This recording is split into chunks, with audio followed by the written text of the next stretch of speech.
آج کا میرا سوال تمام پاکستانیوں سے ہے، خصوصاً اہلیان پنجاب سے، کہ پنجاب میں بہت سختی کی جا رہی ہے ٹریفک قوانین کے حوالے سے، اور ظاہری بات ہے یہ ان قوانین پہ جو عمل درآمد کیا جا رہا ہے اس میں ہم سب کی بہتری ہے، ہم سب کا اس میں فائدہ ہے،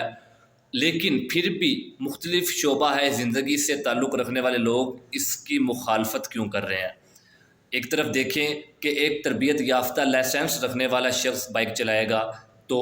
تمام شاہراہ پہ سفر کرنے والوں کا فائدہ ہے، اور اگر کوئی ہیلمٹ پہن کے جائے گا یہ اس کی سیفٹی ہے، اگر گرتا ہے چوٹ لگتی ہے اس کا فائدہ ہے۔ اسی طرح گاڑی کی فٹنس کا سرٹیفکیٹ وغیرہ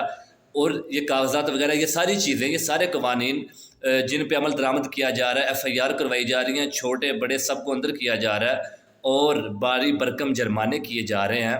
تو بالآخر یہ سب ہمارے اگر فائدے کے لیے ہیں تو پھر مختلف جو طبقات سے تعلق رکھتے ہیں، جو لوگ ہیں سیاسی سماجی، وہ ان قوانین کی مخالفت کیوں کر رہے ہیں؟ اگر آپ اپنی رائے اس حوالے سے رکھتے ہیں تو کمنٹ سیکشن میں جواب ضرور دیجیے گا۔